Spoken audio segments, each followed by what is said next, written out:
The phone rang at precisely 11:15, jarring me from the strange melancholy that had settled over me like morning fog.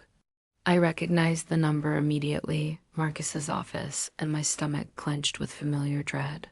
He never called during the day unless something was wrong, unless I had somehow failed in some way I hadn't even realized yet.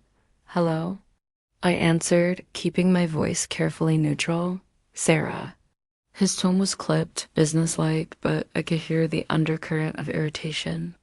That made my hands start to shake. I just got off the phone with Rebecca Morrison. She mentioned that you never RSVP'd for the hospital fundraiser next Saturday. My mind raced, trying to remember. The invitation had come weeks ago, an elegant cream envelope with gold lettering. That had made me feel sick the moment I saw it. Another event where I'd have to perform, to smile and nod and pretend to be the perfect wife, while Marcus charmed everyone around us, double quotes. I. I thought you said you weren't sure if you could make it because of the Henderson case. I stammered, hating how my voice sounded thin and uncertain. I never said that. His words were ice cold now, and I could picture him sitting behind his massive oak desk, jaw tightening the way it did when he was building toward one of his controlled explosions. What I said was that I'd be busy, not that we wouldn't attend. This is exactly the kind of carelessness that makes me look unprofessional, Sarah. Do you understand that? Yes, I'm sorry. I'll call Rebecca right now, and it's too late for that. I already had to apologize for your oversight and confirm our attendance. Do you have any idea how embarrassing that was for me? The familiar shame washed over me, hot and suffocating. This was how it always started, with something small and seemingly innocent that somehow became evidence of my fundamental inadequacy. I closed my eyes, pressing the phone tighter against my ear as if I could somehow absorb his anger and neutralize it. I'm truly sorry, Marcus. It won't happen again. See that it doesn't. And Sarah? Wear the blue dress, the one from Nordstrom. Not the black one you always default to when you can't be bothered to make an effort. The line went dead, and I stood there holding the phone for several long minutes, feeling like I'd been physically struck. The blue dress he was referring to was beautiful, expensive, and made me feel exposed in ways that had nothing to do with its modest neckline.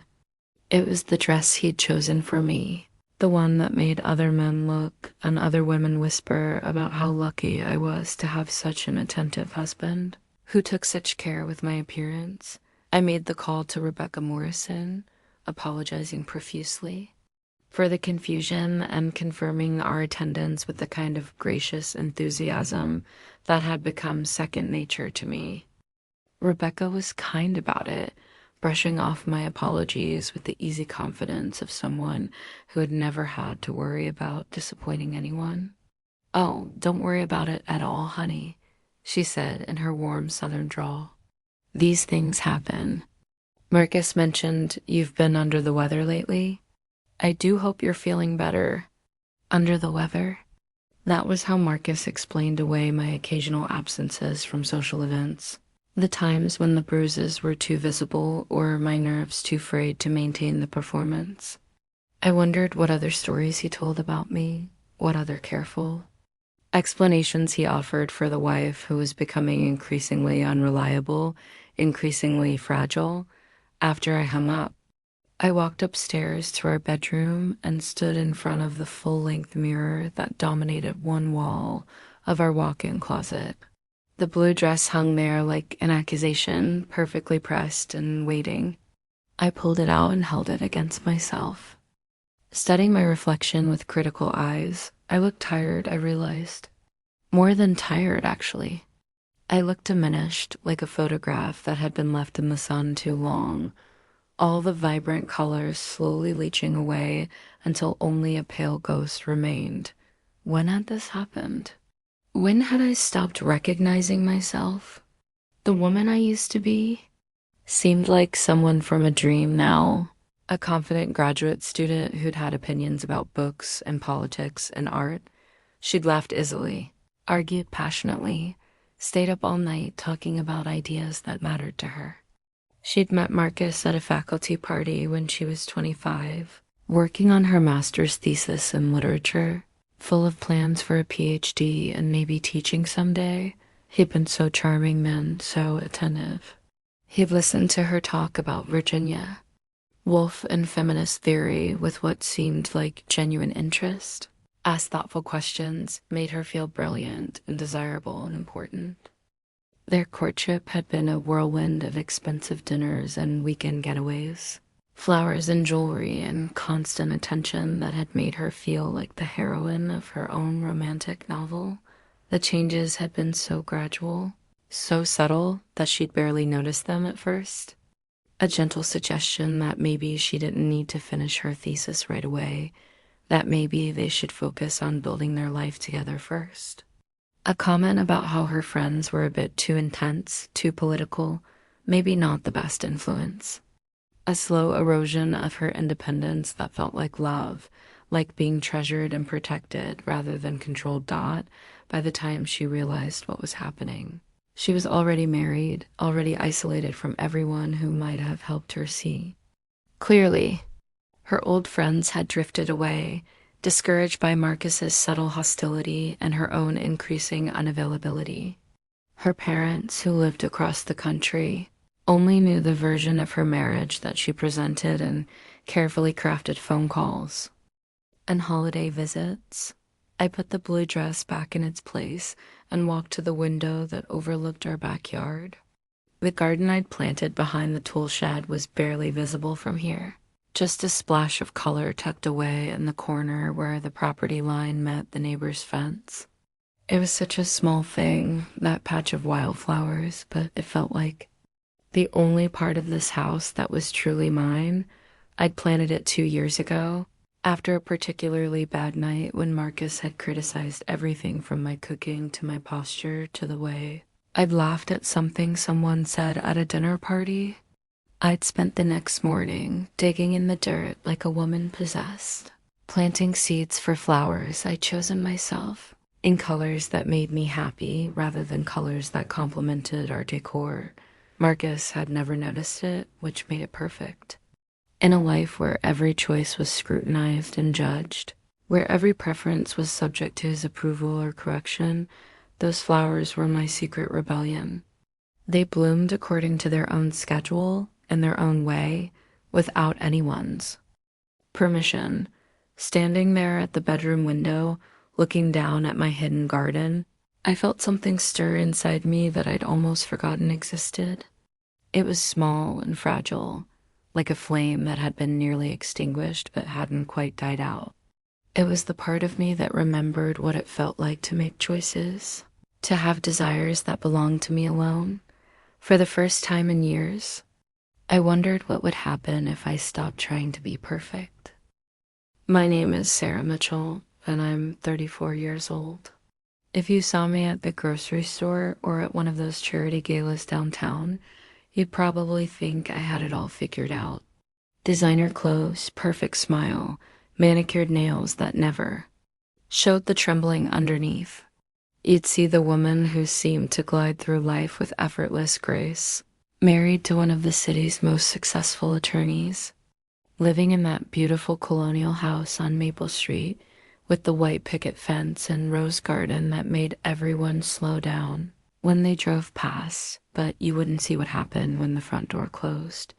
You wouldn't see how I learned to read the subtle shifts in Marcus's jaw that meant I was about to say or do something wrong.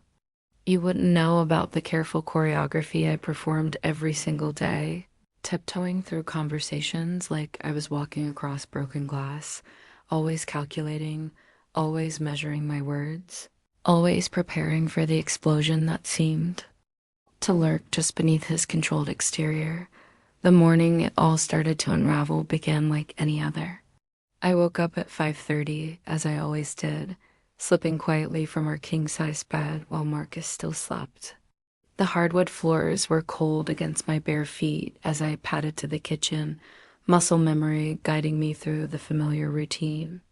Coffee first, exactly the way he liked it, strong and black with just a hint of sugar. Then breakfast, something substantial but not too heavy, presented perfectly on the good china we'd received as wedding gifts 7 years ago. I remember standing at the kitchen counter, watching the coffee drip slowly into the pot and feeling that familiar knot of anxiety in my stomach. It was Tuesday, which meant Marcus had his weekly partners meeting at the firm. Those meetings always put him on edge, made him more critical, more volatile. I ran through my mental checklist, making sure everything was exactly as it should be. His shirts were pressed and hanging in order of preference. His briefcase was by the front door, leather polished to a shine. The newspaper was folded and waiting beside his coffee cup. Everything had to be perfect. It always had to be perfect. The sound of his footsteps on the stairs made my shoulders tense automatically. I arranged my face into what I hoped was a pleasant, welcoming expression, the same mask I've been wearing for so long I sometimes forgot what I actually looked like underneath it.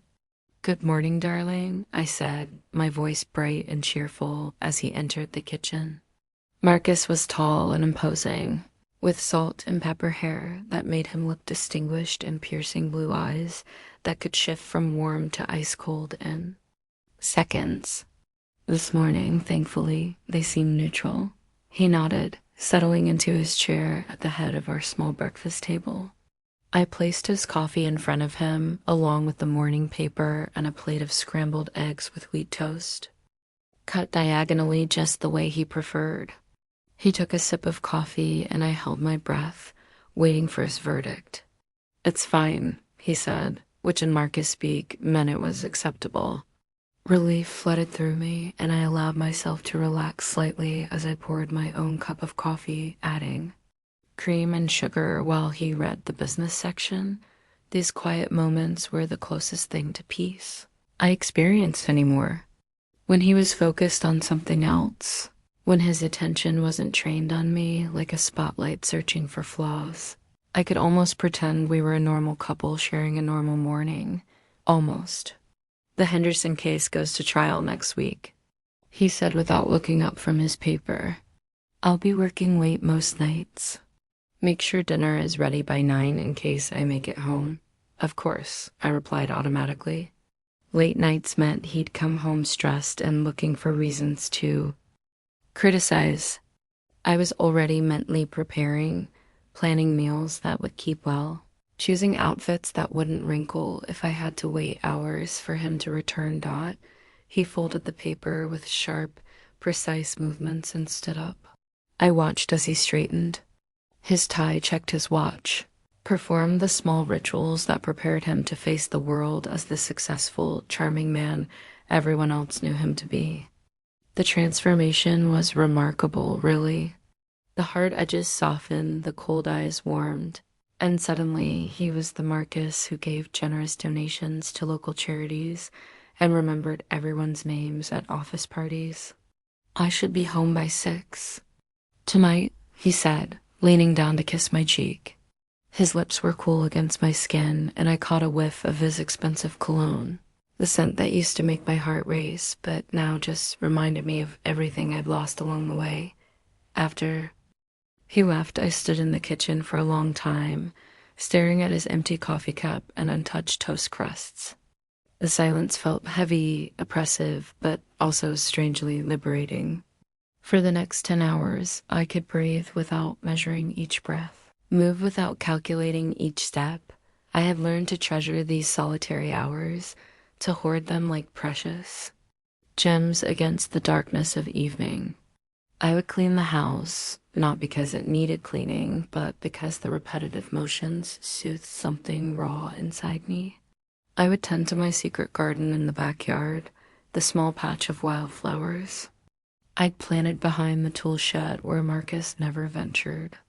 I would read books I hid in the back of my closet, stories about women who were brave and strong and free. But that morning felt different somehow. As I washed the breakfast dishes, I caught myself staring at my reflection in the kitchen window. The woman looking back at me seemed like a stranger, pale and hollow-eyed. with premature lines around her mouth from holding too many forced smiles. When had I become this person? When had I started disappearing piece by piece until there was nothing left but this careful shell going through the motions of living? The question haunted me as I moved through my day, and for the first time in years, I didn't have a ready answer.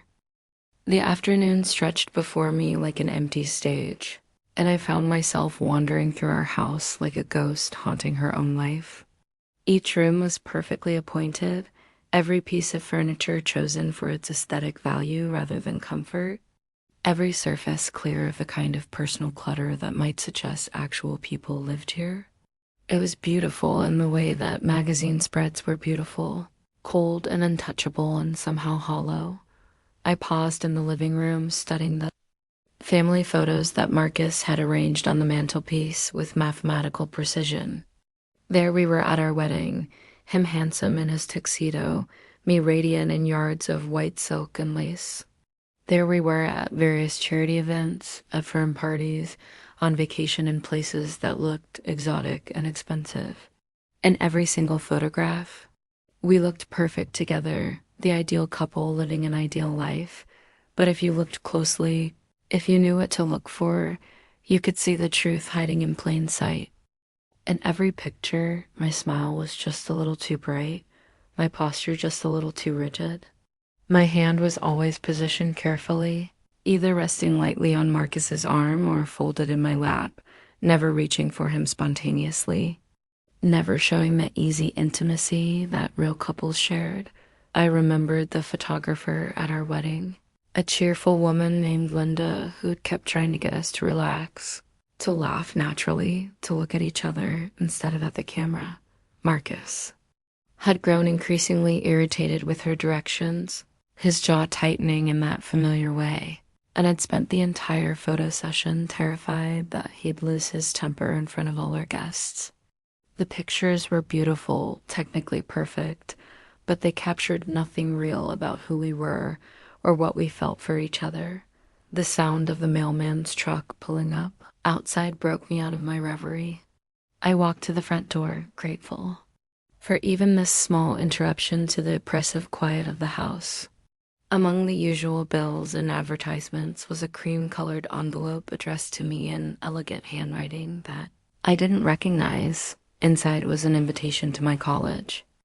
Roommate Emma's baby shower, scheduled for the following weekend in the city where we'd gone to school together. The card was cheerful and informal, decorated with tiny elephants and bears, and seeing Emma's familiar handwriting made something twist painfully in my chest. Emma and I had been inseparable in college, staying up late talking about everything and nothing, sharing clothes and secrets and dreams about the futures we were going to build. She'd been my maid of honor, though I could see now that she'd had reservations about Marcus even then. She'd tried to stay in touch after my marriage, calling and sending emails and invitations to visit, but somehow there was always a reason I couldn't go. Always something Marcus needed or some event we had to attend. Eventually, she'd stopped. Trying so hard, though she still sent Christmas cards and birthday wishes. Her life had moved forward while mine had contracted to this small, carefully controlled space. She'd finished her PhD, gotten a job at a university, met and married a man who made her laugh. And now she was having her first baby at 35. Sat on the bottom step of our grand staircase, holding the invitation and trying to remember the last time I'd felt genuinely happy for someone else's good fortune instead of just envious of their freedom.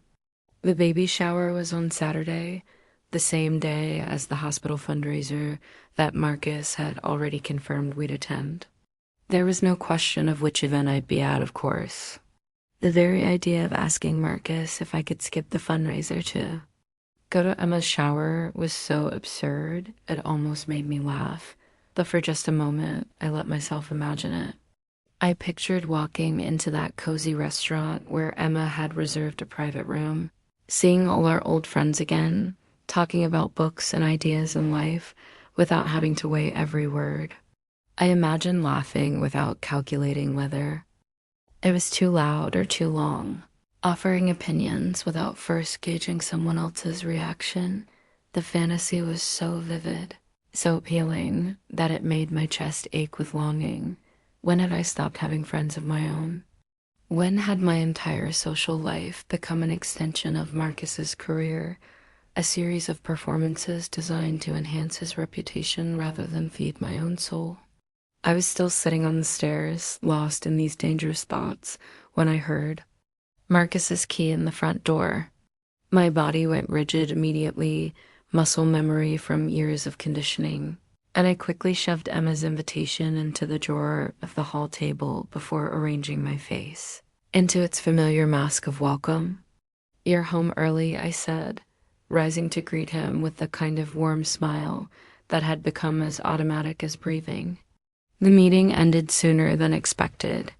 He loosened his tie, a gesture that would have seemed relaxed on anyone else, but somehow looked controlled and deliberate when Marcus did it. "I thought we could have an early dinner together. You didn't have other plans, did you?" The question sounded casual, but I heard the warning underneath it. Marcus didn't like surprises, didn't like feeling as though he wasn't completely informed about every aspect of my day. The fact that he'd come home early was both a gift and a test, an opportunity to prove my devotion and availability. "Of course not," I said quickly. "I was just thinking about what to make for dinner. What sounds good to you?" He studied me for a moment, those pale blue eyes scanning my face for any sign of deception or displeasure. Whatever he saw there must have satisfied him, because his expression softened slightly. "Something light. I had a large lunch with clients." He handed me his briefcase, another small ritual in our carefully choreographed marriage. "How was your day? You seemed distracted this morning." My heart began to race, though I kept my expression carefully neutral. Marcus was incredibly perceptive when it came to reading my moods, a skill that might have been endearing in a different kind of marriage, but felt invasive and dangerous in ours. Any deviation from my usual cheerful compliance was noted and analyzed, turned into evidence of some failing on my part. "I was just thinking about the fundraiser on Saturday," I said, sticking as close to the truth as possible. "I want everything to be perfect." This seemed to please him, and I felt that familiar flood of relief that came with successfully navigating one of his tests. He nodded approvingly, running a hand through his silver hair. "Good. The Hendersons will be there, and probably the Williamses. I want them to see what a lucky man I am." He placed a hand on my cheek, a gesture that looked affectionate but felt somehow possessive. "You're beautiful, Sarah. Sometimes I don't think you appreciate what you have." The words were meant to be a compliment, but they landed like stones in my stomach. What I had, as if I were something he owned rather than someone he loved, as if my value lay entirely in how I reflected on him rather than in who I was as a person. "I'm grateful every day," I said, because it was what he wanted to hear, and because the alternative was a conversation I wasn't ready to have. He smiled then, the charming smile that had first attracted me all those years ago, and leaned down to kiss my forehead. "Go start dinner. I'll be down in a few minutes." As he climbed the stairs to change out of his work clothes, I stood in the hallway feeling like I might shatter into 1,000 pieces. The contrast between the life Emma was building and the life I was living felt so stark, so overwhelming, that I could barely breathe around it. But I didn't shatter. Instead, I walked into my perfect kitchen and began preparing a perfect meal for my perfect husband, just as I had done countless times before. The only difference was that this time, I was starting to wonder what would happen if I stopped pretending that perfect was enough. Dinner passed in the careful, choreographed way that all our meals did. Marcus talked about his cases, his colleagues, the politics of the law firm, while I listened and asked the right questions at the right moments, offering just enough engagement to show I was paying attention without ever challenging or contradicting anything he said. It was a delicate balance I perfected over the years. This art of being present without being intrusive, interested without being opinionated. The salmon was cooked exactly right. The asparagus tender but not mushy. The wine paired appropriately. With the meal, Marcus complimented the food, which meant I'd succeeded in this small daily test. And I felt that pathetic surge of pride that came from meeting his standards. When had his approval become the measure of my worth? When had I stopped caring whether I enjoyed the food I'd spent an hour preparing, as long as he was satisfied? After dinner, we settled into our evening routine. Marcus retreated to his study to review case files while I cleaned the kitchen and then curled up in the living room with one of the books from the approved list he'd helped me compile years ago. Safe books, classics mostly, the kind of literature that made me seem cultured and well-read without exposing me to ideas that might be too challenging or subversive. I was attempting to read Jane Austen, though the words seemed to swim on the page when Marcus appeared in the doorway. He had changed into the expensive cashmere sweater I'd given him for his birthday, and his hair was perfectly styled despite the hour. Even at home, even in the evening, he maintained the kind of polished appearance that never quite felt relaxed. "Come here," he said, not exactly a request. I set down my book and walked over to where he stood by the fireplace, allowing him to pull me into his arms. To anyone watching through our windows, we would have looked like the picture of domestic bliss, a loving couple sharing a quiet moment together, but I could feel the tension in his body, the way his hands gripped my waist just a little too tightly. Something was bothering him, some irritation that he was working up to expressing, and I braced myself for whatever criticism was coming. "You know, I love you," he said, his voice soft but somehow not gentle. "You know, everything I do is because I want what's best for us, for our life together." My stomach clenched. Conversations that started this way never ended well. Of course I know that. Good, because sometimes I worry that you don't fully appreciate how much I've given up for you, how much I've invested in making you happy. His hands moved to my shoulders, holding me in place while he studied my face. "When I met you, you were so young, so naive about the world. You had all these unrealistic dreams about graduate school and teaching, ideas that would have led nowhere. But disappointment, I wanted to argue, to defend the dreams he'd convinced me to abandon. But I'd learned long ago that challenging Marcus's version of our history only made things worse. Instead, I nodded, allowing him to rewrite the past in the way that made him feel most justified. "I helped you see what was really possible," he continued. "I gave you a life that most women would kill for. This house, financial security, social status.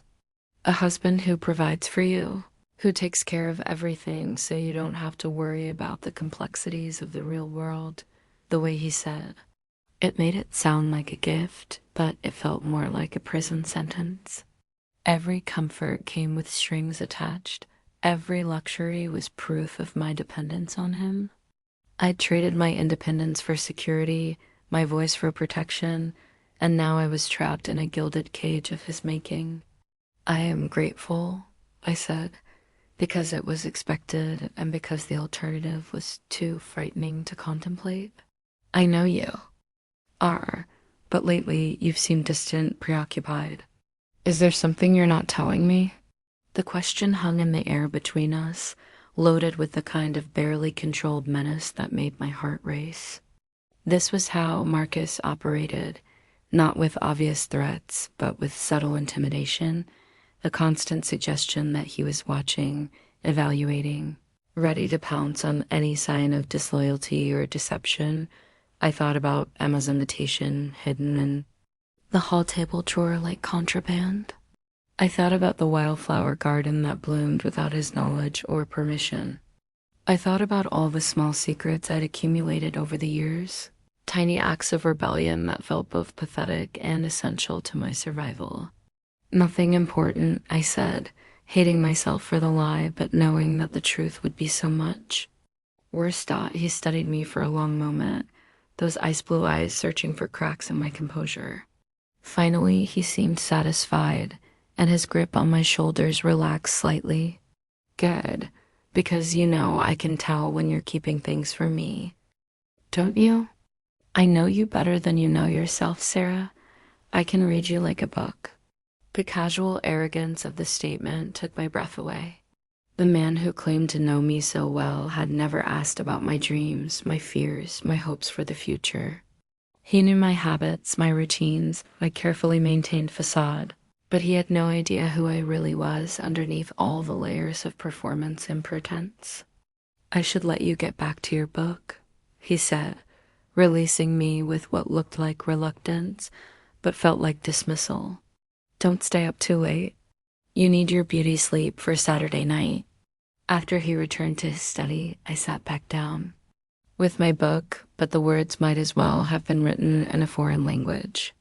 My mind kept circling back to Emma's invitation, to the life I might have had if I'd made different choices, been braver, seen through Marcus's charm to the controlling man underneath.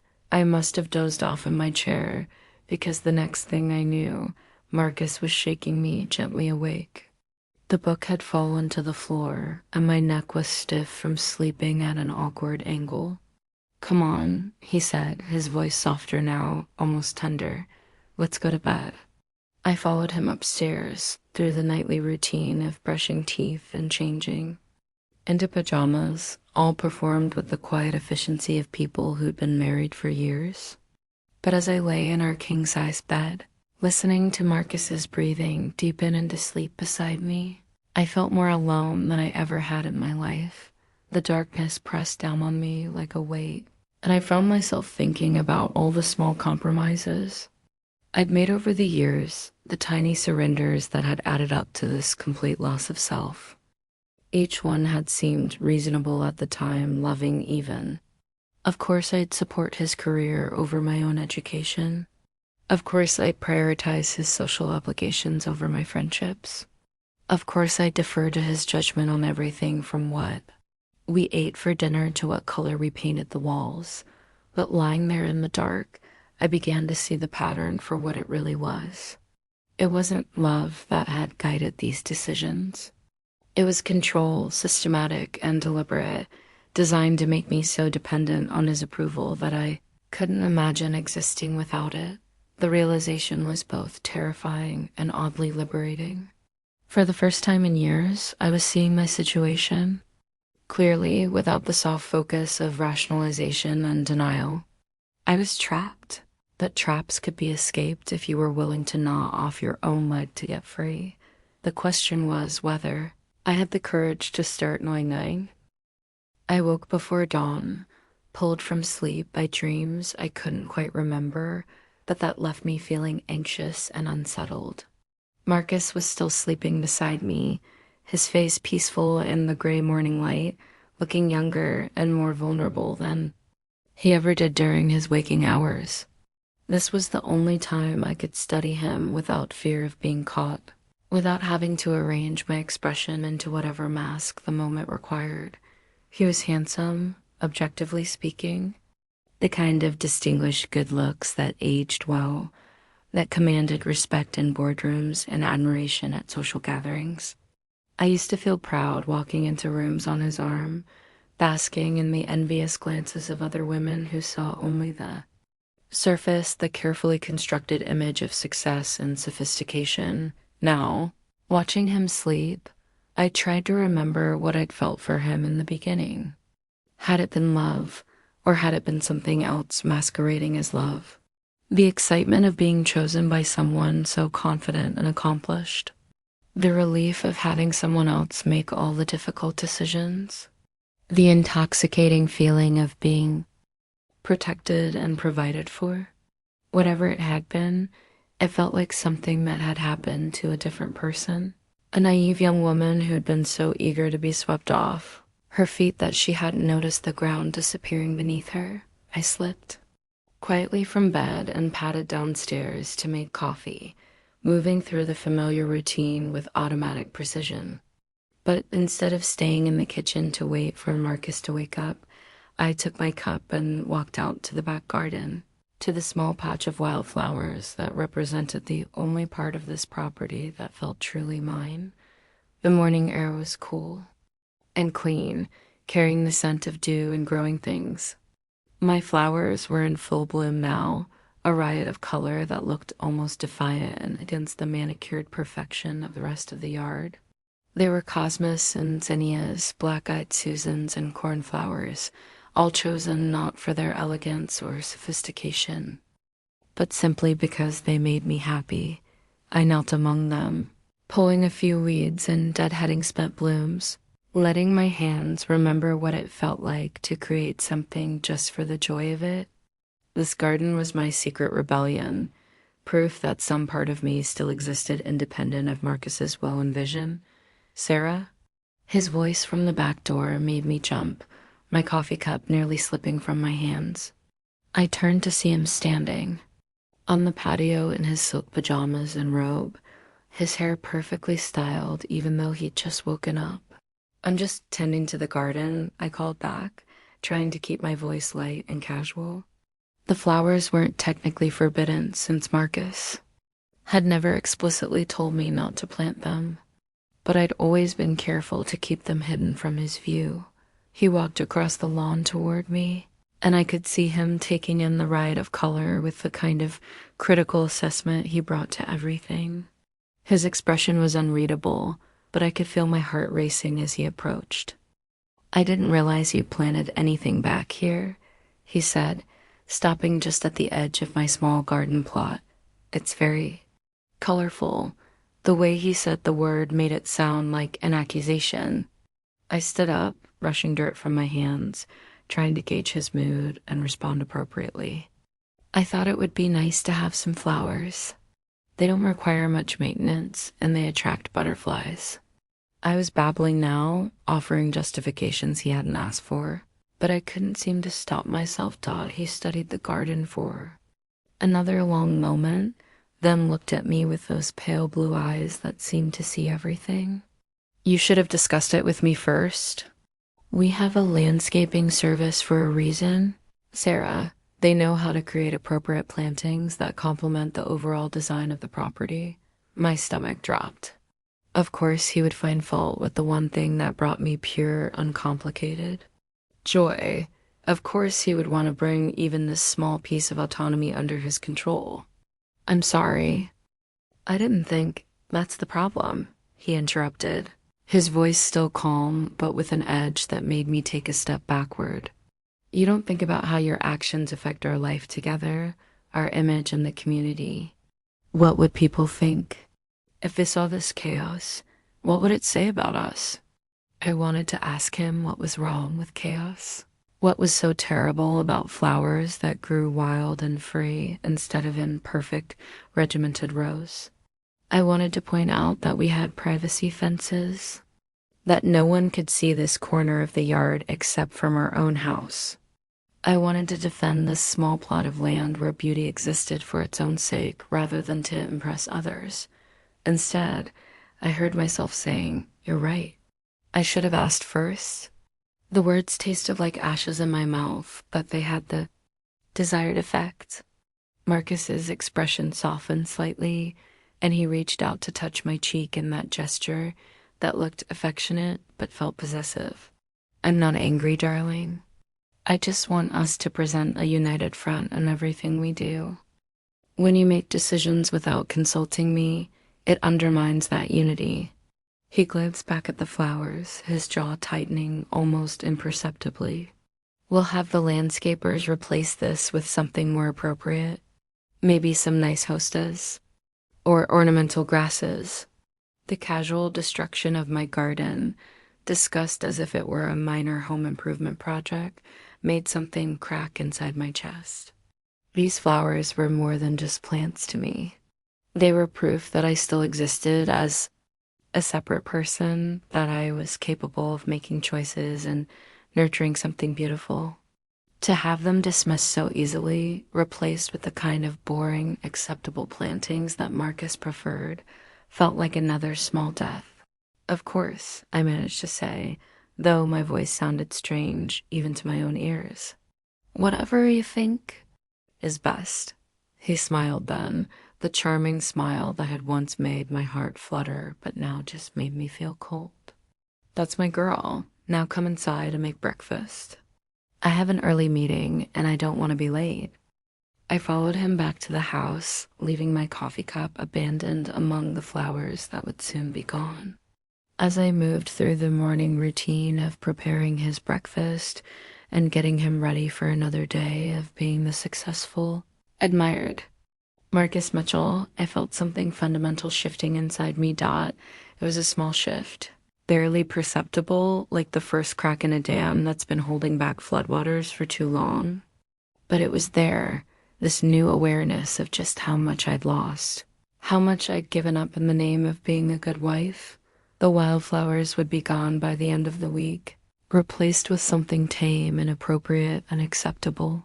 But the anger they'd awakened in me, the rage at having even this small joy taken away, would be harder to uproot. For the first time in 7 years of marriage, I found myself wondering what would happen if I stopped being appropriate. What would happen if I stopped being acceptable. What would happen if I stopped being his? The rest of that week passed in a blur of controlled fury and careful performance. I watched Marcus call the landscaping company, describing my wildflower garden as an unfortunate mistake that needed to be corrected immediately. I stood at the kitchen window as strange men trampled through my small sanctuary, ripping up months of careful tending in a matter of hours. By evening, there was nothing left but bare earth and the promise of something more suitable to be planted in its place. Marcus was pleased with the efficiency of the operation, commenting over dinner about how much better the yard would look once the new plantings were established. He spoke as if I should be grateful for his intervention, as if he'd rescued me from some terrible error in judgment, rather than destroyed the one thing that had made me feel alive. I smiled and nodded, and agreed that yes, hostas would be much more appropriate, while inside I felt something dying that had nothing to do with flowers. It was hope, I realized.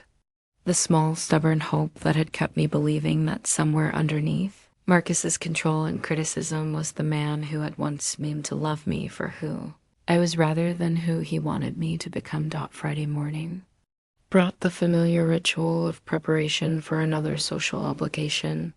Marcus had left early for a breakfast meeting, giving me detailed instructions about what to wear, how to style my hair, what topics of conversation would be appropriate for the evening's dinner party at the Hendersons' house. I moved through my morning routine like a woman sleepwalking, applying makeup with mechanical precision, choosing accessories that would complement without competing with my husband's appearance. It was while I was standing in front of my closet, holding up the navy dress Marcus had selected for me, that I remembered Emma's invitation. I'd hidden it so well that I'd almost forgotten it existed, but now I found myself walking to the hall table and pulling it out of the drawer, where it'd been waiting like a secret. The baby shower was tomorrow, the same day as the hospital fundraiser. In a different life, in a different marriage, I might have been able to attend both events, or at least have a choice about which one mattered more to me. But this wasn't a different life, and I wasn't a different person. And the idea of asking Marcus if I could skip his precious fundraiser to celebrate my old friend's happiness was so impossible that I almost laughed at my own delusion. Instead, I found myself dialing Emma's number before I could talk myself out of it. My hands were shaking as I listened to the phone ring, and I almost hung up when I heard her familiar voice answering with cheerful warmth. "Sarah, oh my God, I was hoping you'd call. Please tell me you're coming tomorrow. I've been dying to see you, and there are about 1,000,000 things I want to catch up on." Her enthusiasm was like a knife in my chest. A reminder of what friendship used to feel like when it was based on genuine affection rather than social obligation. I found myself struggling to speak around the sudden tightness in my throat. Emma, I got your invitation and I want to come. I really do, but you have some fancy event with Marcus, right? Her voice changed slightly, becoming more careful, and I could hear years of disappointment in that small shift. It's okay, Sarah. I understand. I mean, I don't really understand, but I know how these things work with you too. The casual way she dismissed my absence, as if she'd expected it all along, made me feel sick with shame. When had I become so predictable in my selfishness? When had my oldest friend learned to expect nothing from me but excuses and apologies? It's not that I don't want to be there, I said, knowing how pathetic I sounded. It's just complicated, is it though? Emma's voice was gentle but pointed. Sarah, I've known you since we were 18 years old. I watched you light up a room with your laugh, saw you stay up all night writing papers about books you loved. Remember you talking about changing the world through literature, and now. She trailed off, but I could hear everything she wasn't saying. Now I was a ghost of that person, a carefully controlled puppet whose strings were pulled by a man who had convinced me that his version of love was the only kind I deserved. Now I'm married, I finished weakly. Marriage shouldn't make you disappear, honey. It shouldn't make you choose between your husband's approval and your own happiness every single time. Her words hit me like a physical blow, partly because they were true and partly because no one had spoken to me with such direct honesty in years. In Marcus's world, everyone was careful and diplomatic, speaking in coded language that never quite addressed the reality of what everyone could see, but no one dared to name. It's not that simple, I said, but even as the words left my mouth, I wondered if maybe it was exactly that simple. Maybe the complexity I thought I was navigating was just an elaborate excuse for cowardice, isn't it? Sarah, when was the last time you did something just because you wanted to? When was the last time you made a choice based on what would make you happy instead of what would keep Marcus happy? I couldn't answer because I couldn't remember. Every decision from what I ate for breakfast to how I spent my free time had been filtered through the lens of Marcus's expectations and preferences. I'd become so good at anticipating his needs and desires that I'd forgotten I was supposed to have my own. I have to go, I said suddenly, overwhelmed by the weight of Emma's questions and the implications of my inability to answer them. I'm sorry about tomorrow. I hope it's wonderful. Sarah, wait. But I hung up before she could say whatever she was going to say, because I was afraid it might be the truth, and I wasn't ready to hear any more truth than I could already barely handle. I sat in the hallway for a long time after that, holding Emma's invitation and crying for the first time in months. Not the careful, silent tears I sometimes shed in the shower where Marcus couldn't see them, but real, ugly, body-shaking sobs that came from some place deep inside where I'd been storing years of grief for the life I'd given away piece by piece. When Marcus came home that evening, I was perfectly composed again, dressed appropriately for dinner at the Hendersons, my makeup flawless and my smile bright. He complimented my appearance and my menu choices for the evening, told me about his successful day at the office, discussed his strategy for impressing the right people at tonight's gathering, but something had changed in those hours between my conversation with Emma and his return home. Something small but significant, like a door that had been locked for so long I'd forgotten it existed suddenly creaking open just a crack. For the first time in years, I found myself wondering what would happen if I walked through it. Saturday morning arrived with the kind of crisp autumn air that should have felt invigorating, but instead made me feel hollow and brittle, like a leaf that would crumble at the slightest touch. Marcus was in his element, moving through the house, with the purposeful energy of a man preparing for an important performance. The hospital fundraiser wasn't just another social obligation for him. It was an opportunity to network with potential clients, to cement his reputation as one of the city's most successful attorneys. I went through my own preparations with mechanical precision, applying makeup that would photograph well under the harsh lights of the hotel ballroom, styling my hair in the kind of elegant updo that Marcus preferred because it made me look sophisticated and mature. The blue dress hung in our closet like a beautiful prison uniform, and I stared at it for a long moment before forcing myself to put it on. The woman who looked back at me from the full-length mirror was flawless in every detail. Her jewelry was understated but expensive. Her shoes were perfectly coordinated. Her posture was impeccable. She looked like the kind of woman who graced the society pages of the local newspaper, the kind of wife who was an asset to her husband's career rather than a liability, but her eyes were dead. I saw it clearly for the first time, the complete absence of light in my own gaze. When had that happened? When had I stopped looking like a person and started looking like a very expensive mannequin? "You look beautiful," Marcus said from behind me, and I turned to see him adjusting his cufflinks in the reflection. He was wearing his best tuxedo, the one that made him look distinguished and powerful, and his silver hair was styled to perfection. We would make a striking couple tonight, the kind of pair that other people would envy and admire. "Thank you," I said automatically because that was what was expected. "The car will be here in 10 minutes. Do you have everything you need?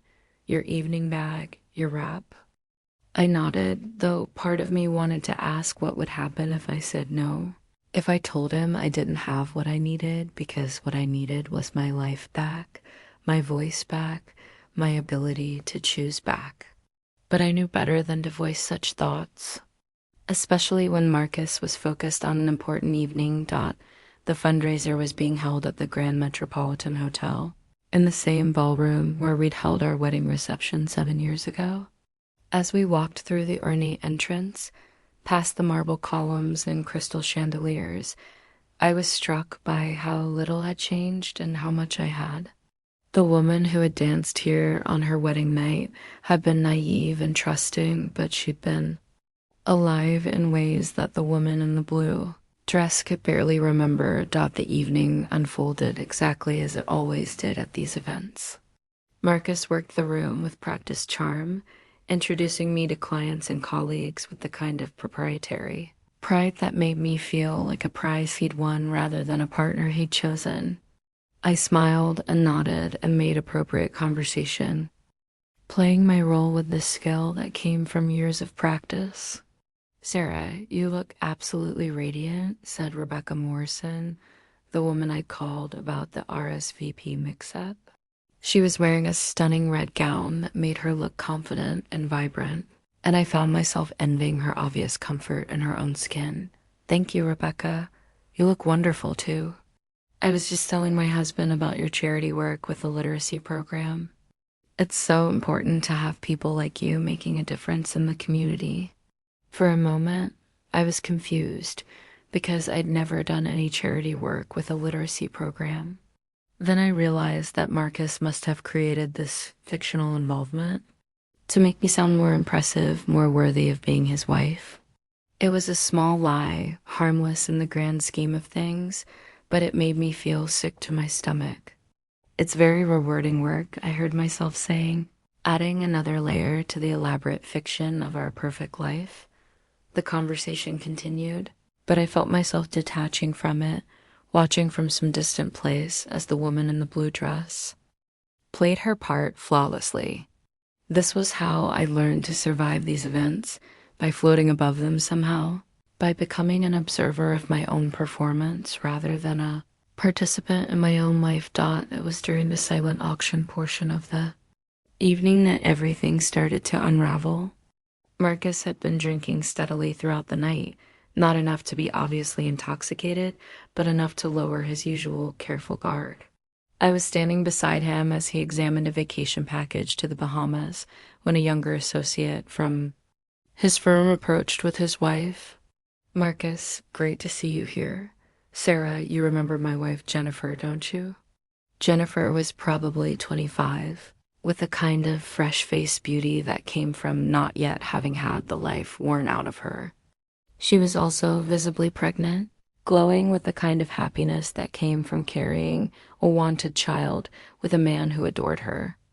Of course, I said, shaking her hand and feeling ancient by comparison. Congratulations. When are you due? 3 more months, she said, placing a protective hand over her rounded belly. We can't wait. David's already started reading parenting. Books, though, I keep telling him that babies don't come with instruction manuals. The couple laughed together, sharing the kind of intimate joke that spoke of genuine partnership and mutual affection. I felt Marcus tense beside me, and when I glanced at him, I saw that familiar tightening around his eyes that meant he was displeased about something.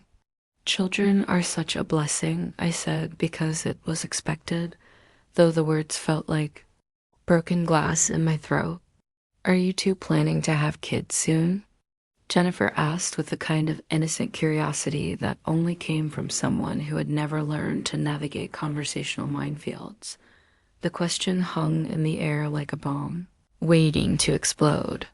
Marcus and I had never discussed children. Not really. Early in our marriage, I'd brought up the subject a few times, but he'd always deflected with comments about waiting until his career was more established, until we were more financially secure, until the timing was better. Eventually, I'd stopped asking, understanding that children weren't part of his vision for our life together. We're focusing on our careers right now, Marcus said smoothly, but I could hear the edge in his voice that meant this conversation needed to end quickly. That's smart, David said. Though I have to say, we weren't really planning for this one. Sometimes life has its own timeline, you know? After the couple moved on, Marcus was quiet for a long time, his jaw working in that way that meant he was building towards something. I braced myself, knowing that whatever had triggered his displeasure would somehow become my fault. You were awkward in that conversation, he said finally, his voice low enough that no one else could hear but sharp enough to cut. The way you responded to her questions about children made it seem like there was some problem, some tension between us. I didn't mean to. Of course you didn't mean to. You never mean to embarrass me, but somehow it keeps happening. He took another sip of his wine, his eyes scanning the room to make sure no one was watching us.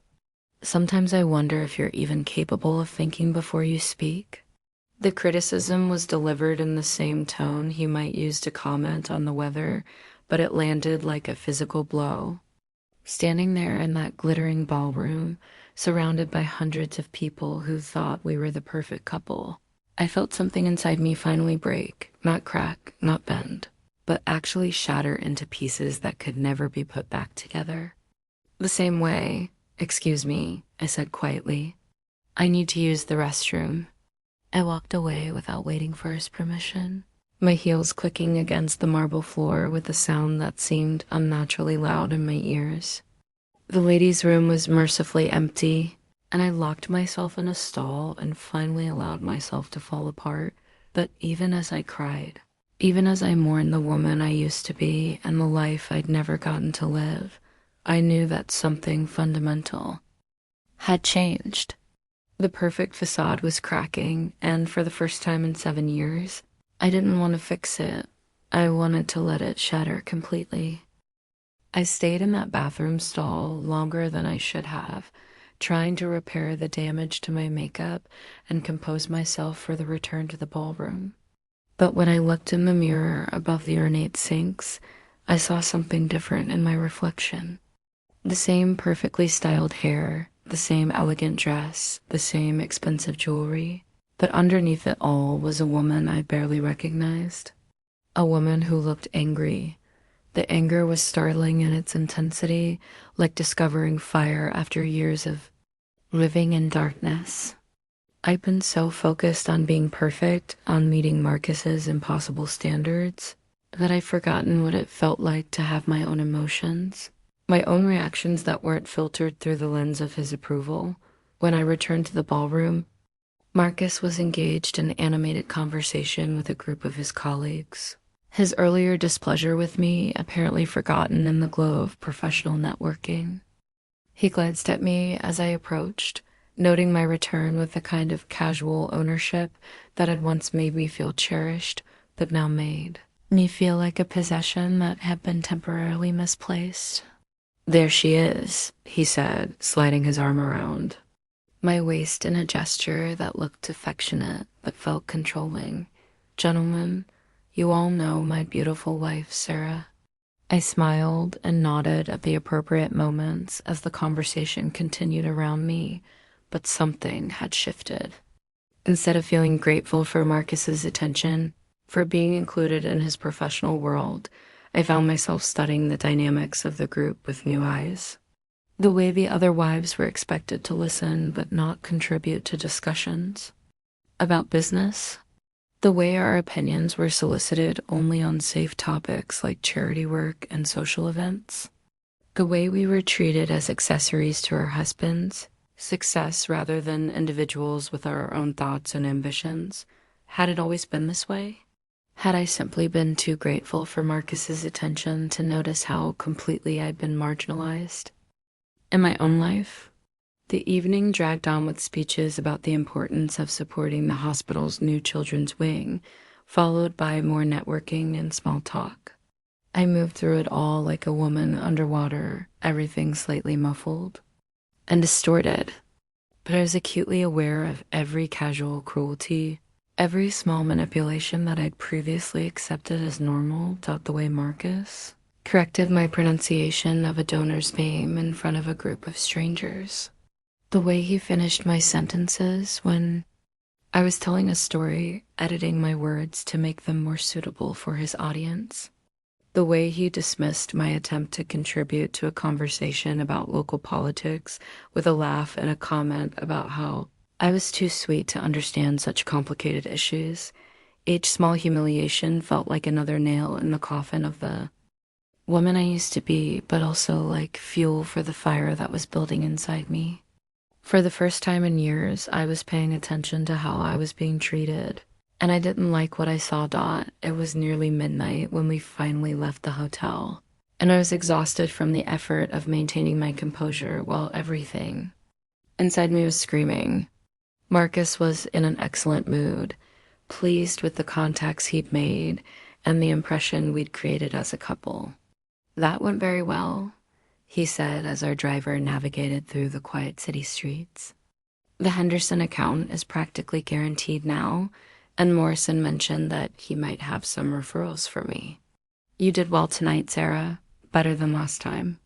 The backhanded praise should have made me feel proud, should have satisfied some deep need for his approval. Instead, it made me want to scream. When had better than last time become enough? When had I started measuring my worth by how well I performed as his wife, rather than by who I was as a person? Back at home, I went through the familiar routine of removing my jewelry, hanging up the blue dress, washing off the makeup that had helped me play my role so convincingly. But as I stood in my silk nightgown, brushing my teeth in our opulent master bathroom, I caught sight of my reflection and felt that same jolt of recognition I'd experienced in the hotel restroom. The woman looking back at me was angry. Yes, but she was also awake in a way she hadn't been for years. Her eyes weren't dead anymore. They were blazing with something that looked dangerously like Hope. Marcus was already in bed when I emerged from the bathroom, reading case files with the kind of focused attention he brought to everything that mattered to him. I slipped under the covers beside him, and he absently reached over to pat my arm and wept past for affection in our marriage. "Turn off the light when you're ready," he said without looking up from his papers. "I have an early tea time tomorrow." I lay there in the darkness after he'd finished his reading and settled into sleep, listening to his even breathing and thinking about the conversation with Jennifer and David earlier that evening.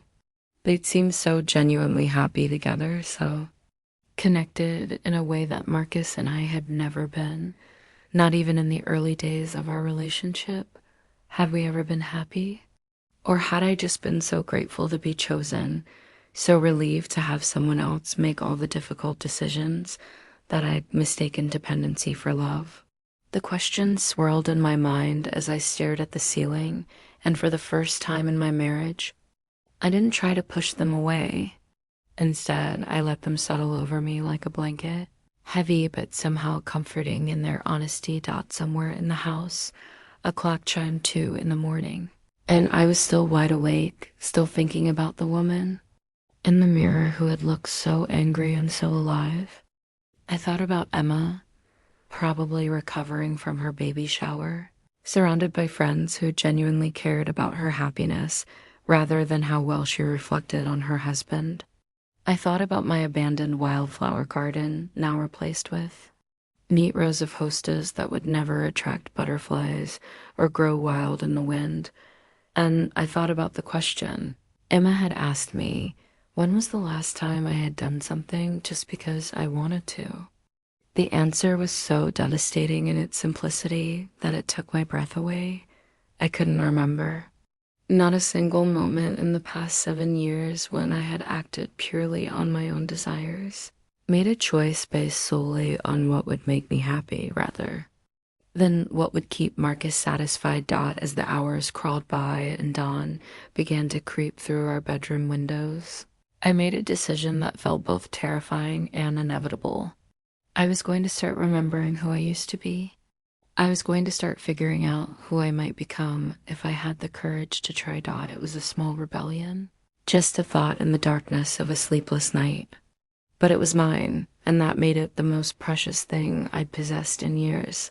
The revolution would start quietly in the secret spaces of my own mind, but it would start. Sunday morning brought with it the kind of deceptive calm that often follows a storm, though in this case, the storm was still brewing inside me, invisible to anyone who might be watching. Marcus left early for his golf game, kissing my forehead, absently and reminding me that we had dinner with his parents that evening, as if I might have forgotten this weekly obligation that had structured our Sundays for the past 7 years.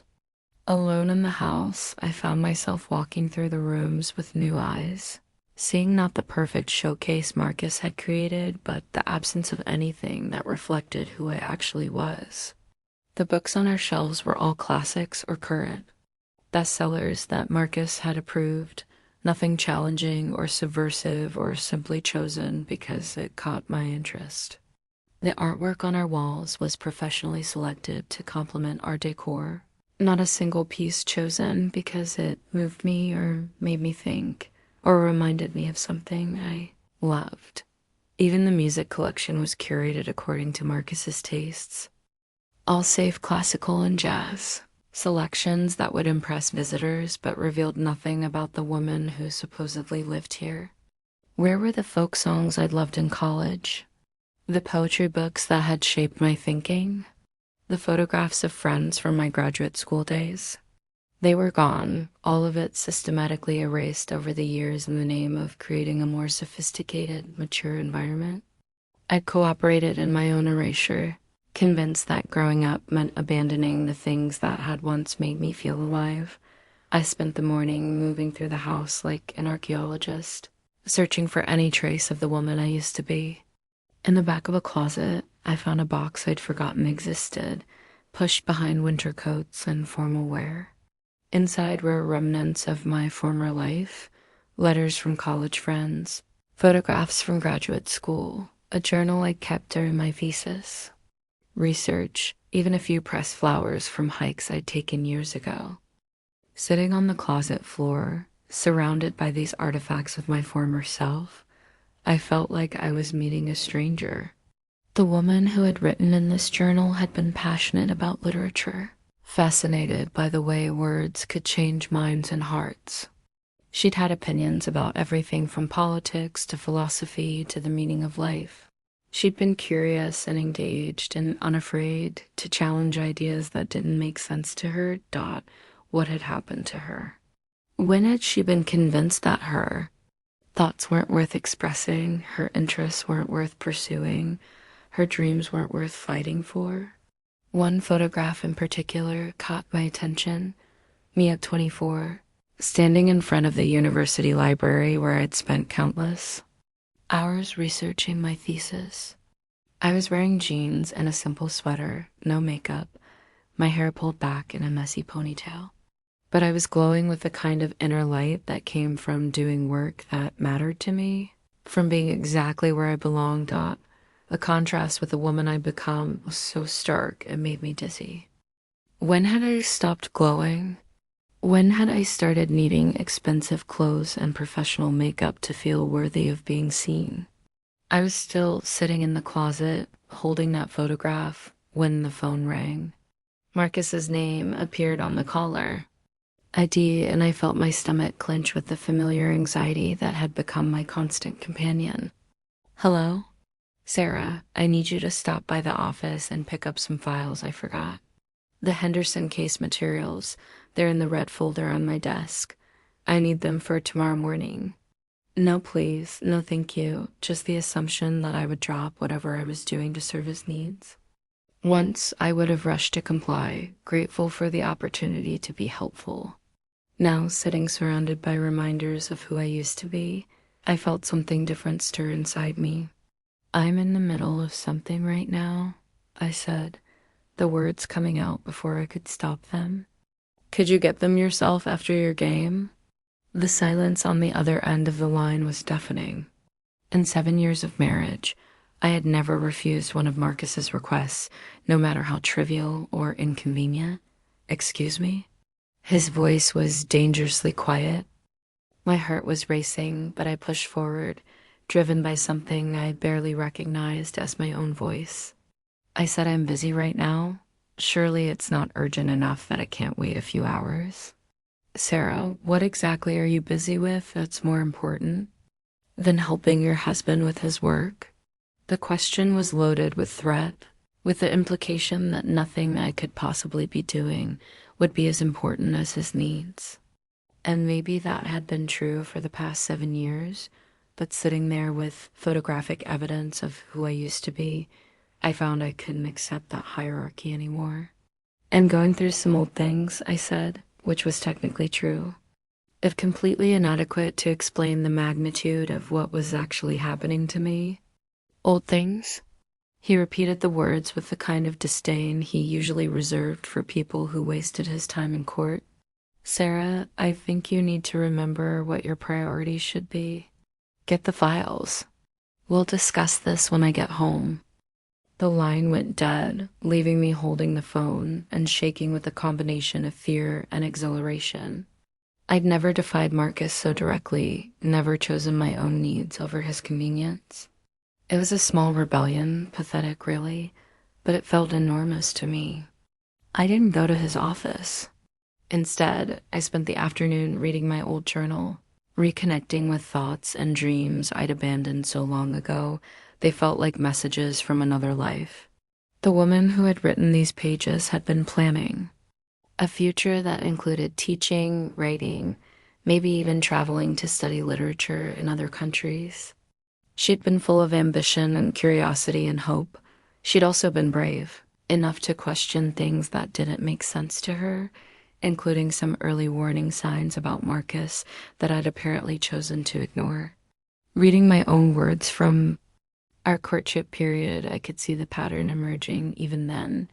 His need to be the center of attention. His subtle criticisms disguised as helpful suggestions. His way of making me feel like my own interests were childish or impractical. Why hadn't I listened to my own doubts? Why had I been so eager to be rescued that I'd ignored the voice inside me that whispered warnings? By the time Marcus returned home that evening, I'd put the box away and resumed my usual routine of dinner preparation. But something fundamental had shifted, and I could tell he sensed it the moment he walked through the door. Did you get the files? He asked, though his tone suggested he already knew the answer. No, I said simply, not offering excuses or apologies. He stared at me for a long moment, his pale eyes searching my face for some explanation for this unprecedented act of defiance. When he spoke again, his voice was carefully controlled, but edged with the kind of cold fury I've learned to fear. I see. And you think this is acceptable behavior for a wife? The question hung between us like a gauntlet thrown down, a challenge that would determine the direction of everything that came next. I could apologize, retreat back into the safe territory of compliance and submission, or I could take another step forward into the unknown territory of being myself again. I think it's acceptable behavior for a person, I said quietly. The words were barely above a whisper, but they might as well have been shouted from the rooftops. For the first time in our marriage, I had claimed the right to be something more than just his wife. Marcus's jaw tightened, and I saw something dangerous flicker in his eyes. The perfect husband facade was cracking, and what lay underneath was something much darker than I'd ever allowed myself to see clearly. "We need to talk," he said, and the way he said it made me understand that my small rebellion had just declared war. The conversation Marcus wanted to have didn't happen immediately. Instead, we went through the motions of our Sunday evening routine with a horrible kind of normalcy that made everything feel surreal. We drove to his parents' house in tense silence, sat through dinner making small talk about his father's golf game and his mother's bridge club, smiled and laughed at appropriate moments while something poisonous festered between us, but I could feel Marcus watching me throughout the evening, studying me with the kind of intense focus he usually reserved for cross-examining hostile witnesses. Every word I spoke was analyzed, every gesture scrutinized for signs of the mysterious defiance that had infected me. His parents, absorbed in their own concerns, noticed nothing amiss, but the weight of Marcus's attention was suffocating Dottie. Wasn't until we were back home, the dishes washed and put away, the house settled into its evening quiet, that he finally cornered me in our bedroom. I was sitting at my vanity, removing my jewelry with hands that trembled slightly when I caught sight of his reflection in the mirror. He was standing behind me, still fully dressed, his face wearing an expression I'd never seen before. "Now," he said quietly, "we talk now." I turned to face him, my heart hammering against my ribs. This felt different from his usual criticisms and corrections. This felt like a reckoning. "Sarah, I've been very patient with you over the years, very understanding of your limitations, your need for guidance and structure." His voice was calm, almost conversational, but there was something underneath it that made my skin crawl. "I've helped you become the kind of woman who can hold her head up in society, who can be an asset rather than an embarrassment." Each word was chosen carefully, delivered with the precision of a surgeon making an incision. He knew exactly how to hurt me, exactly which insecurities to target. But today, for the first time, I'm wondering if I've been too lenient, too willing to overlook your selfishness and ingratitude. He took a step closer, and I instinctively pressed back against the vanity. "Do you have any idea what you could have cost me today? What if I'd needed those files for an emergency? What if a client had called with questions I couldn't answer because you were too busy playing with old junk to do what I asked?" "It was just a few hours," I said, hating how small my voice sounded. "You could have gotten them yourself." "But it's not the point." His voice was sharper now, the careful control slipping. "The point is that you chose to put your trivial interests above your responsibilities to this marriage, to me. The point is that you seem to have forgotten who you are and what you owe me." What I owed him. The phrase hit me like a physical blow, because I realized that this was how he'd always seen our relationship. Not as a partnership between equals, but as a debt I could never fully repay. "I don't owe you anything," I said, the words emerging from some deep place I thought was dead. "Marriage isn't supposed to be about debt." Marcus went very still, his pale eyes fixing on my face with an intensity that made me want to run. When he spoke again, his voice was soft, but somehow more frightening than if he'd shouted. Isn't it? Let me remind you of a few things, Sarah. When I met you, you were a struggling graduate student with no prospects, no future, no real understanding of how the world works. You were living in that pathetic little apartment, eating ramen noodles, and pretending that your thesis about dead female writers was going to lead somewhere meaningful. Each word was a dagger, aimed at the dreams I'd once held so dear. But instead of crumbling under the assault, I felt that spark of anger flare brighter. My thesis was important to me, I said. Your thesis was a fantasy, a way of avoiding the real world for as long as possible. He moved closer still until I could smell his expensive cologne, could see the tiny lines around his eyes that spoke of years of calculating and controlling. I saved you from that delusion. I gave you a real life, a beautiful home, financial security, social standing. I turned you from a nobody into somebody worth knowing. The cruelty of it took my breath away. This was how you really saw me, how you'd always seen me. Not as a person with value in my own right, but as raw material he'd shaped into something acceptable. And how have you repaid this generosity? He continued, his voice growing colder with each word. With gratitude, with appreciation for everything I've sacrificed to build this life for us. No, you've become sullen and distant. You question my judgment. You put your own selfish desires above the needs of our marriage. I wanted to argue, to defend myself, but something in his tone warned me that we'd moved beyond the realm of normal marital conflict into something much more dangerous. This wasn't a fight about forgotten files or missed phone calls. This was about power, about control, about the fundamental question of whether I was allowed to exist as anything other than an extension of his will. I can see what's happening here, Marcus continued, beginning to pace the small space between our bed and the dresser. You've been reading too much, thinking too much, getting ideas that are frankly above your station. Someone's been filling your head with feminist nonsense about independence and self-actualization. The word feminist was delivered like an obscenity, dripping with contempt. I thought about my journal, about the passionate young woman who had written those pages, who had believed that literature could change the world and that women's voices mattered. Maybe I've just remembered who I used to be, I said quietly. Marcus stopped pacing and turned to face me, and for a moment, his mask slipped completely.